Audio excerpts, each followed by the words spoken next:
Hey guys! Today we're looking into a giant castle located in South Africa, and of course, it's apparently haunted. We get into its history, some interesting stories, and of course, the spooky things that happen in it. So if you're interested, keep watching and remember to use the timestamps if you want to see something specific. So you know what? I'm really excited for this one, so let's just get right into it.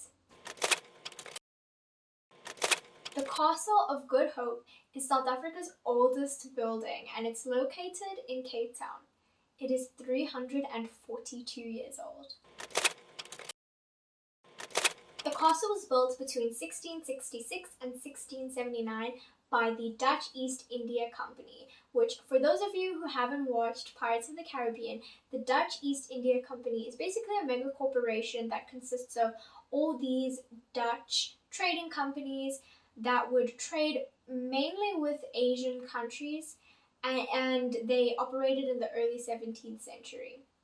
So why would they want to create a fort in South Africa? Well, the purpose of this castle was a replenishing station for ships that were traveling long distances at sea to trade with the Asian countries. There was the threat of war between England and the Netherlands, so they wanted to make the fort a lot stronger and increase its defenses so that it could protect the people inside. And here are a few things that they did to do that. It is shaped like a big pentagon and is made mostly out of stone. And each corner of the pentagon had a different name that was named after a person, and each corner was a defense point. It also had a huge bell tower with a bell that is 300 kgs. And it also had a moat for added defense, which, the Pentagon was so close to the sea at the time that the high tide could actually fill up the moat. This castle had things like a bakery, a church, living quarters, shops, cells, and it also, for added defense, had a wall that divided the courtyard. And in this wall were luxurious living quarters.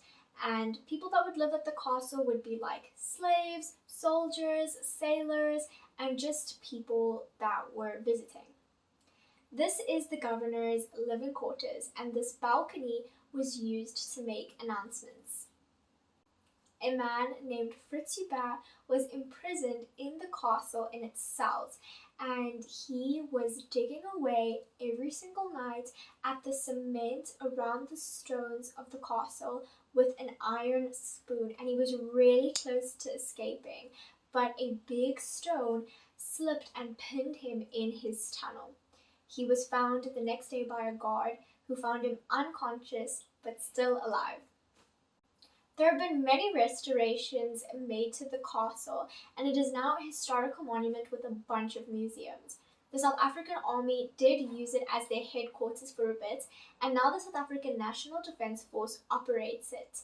And the shape of the Pentagon is used in a lot of the South African National Defence Force flags.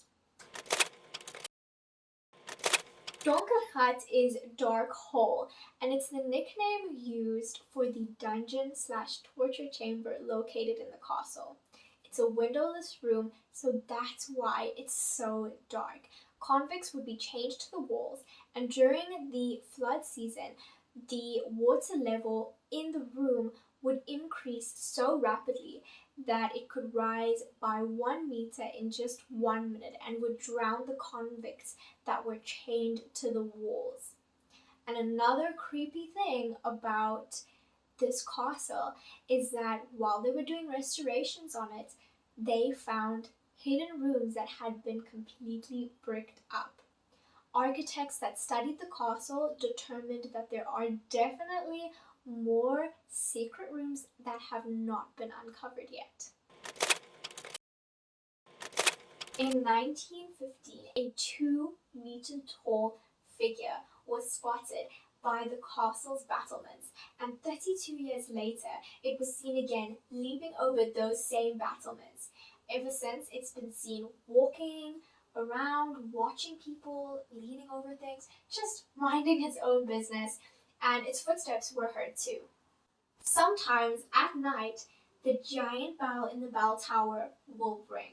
And it's a 300 kg bell. It's not going to be run by the wind, okay? So a lot of people think that the ghost of a man that hung himself in the bell tower with the rope of the bell is causing the bell to ring. And honestly, it makes sense that the swinging of a body with the bell rope causes the bell to ring, which is really dark. There is a big black hound that reportedly leaps at people and then disappears in the last second, which I would pay a lot to see this dog. There is a lot of activity in a guard room in the castle.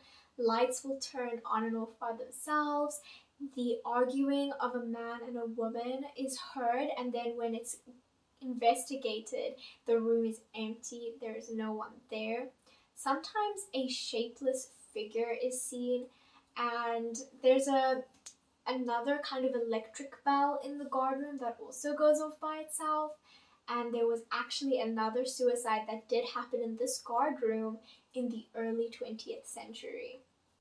People believe that a ghost that has been spotted is that of Pieter van Noodt, a governor who died in 1729. The ghost has been seen cursing, but the story of the governor is that he unjustly condemned 7 soldiers to death. He overturned the council's more lenient sentencing for them, and they were to be executed. And right before one of the soldiers was to be executed, he stood on the gallows and cursed the governor. And later that very same day, the governor was found dead in his chair. Coincidence? I think not. A house which people often say is Cape Town's most haunted house is connected to the castle via a secret passageway. And a lot of ghosts have been spotted in this house. One is of a woman in an upstairs window. Another is of a floating woman in a long dress on the ground floor. And an invisible hand taps people on the shoulder. And you can hear footsteps all throughout the house. In the late 18th century, Lady Anne Barnard lived at the castle as its first lady. She transformed a big hall into a ballroom, and she would have a lot of balls in it. A lot of people have seen a curly-haired ghost in the ballroom during parties and functions, which they believe to be her ghost. She just likes to party, and she used to bath in this dolphin pool in the castle, kind of close to the ballroom, and ghost hunters say they have a higher chance of seeing her there at the dolphin pool. A lot of people say, though, that she only lived at the castle for 5 years, so the chance of her haunting it is slim. But I don't know, what do you think? Maybe she is, maybe she isn't.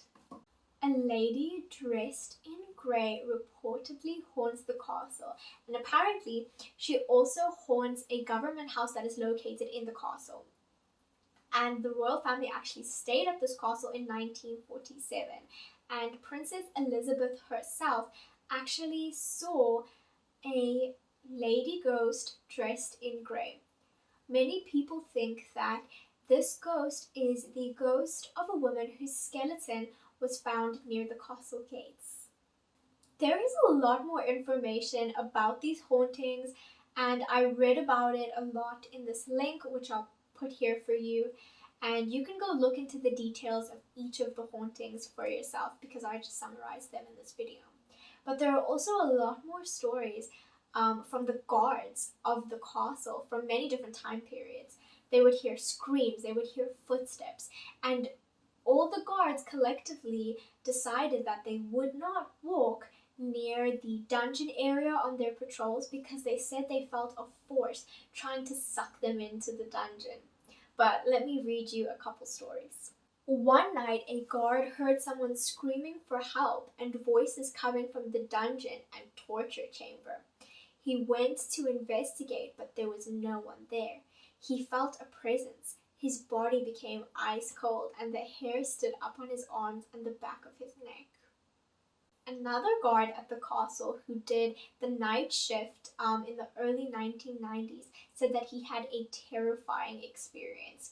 He was walking under the archway near the dungeon and he got a really weird feeling, and then he looks up and he saw someone waving at him, and this is what he had to say.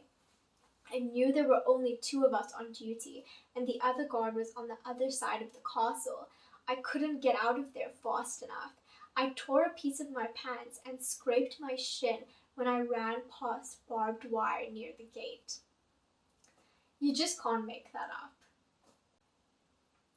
I'll leave you guys with a quote from an education officer who would work really late at the castle. This is what he had to say. He said, "There is definitely a presence. Sometimes it's an uncomfortable feeling, but you are definitely not alone. You are being watched." Okay guys, I really love this castle. I'm so fascinated by it and its history. It's such a big part of our culture. But what do you think about the hauntings? Do you think they're real? Do you think they're fake? Do you believe in some of the ghosts? Why or why not? Let me know in the comments. And I hope you guys are staying safe. And I'll see you in my next video. Bye!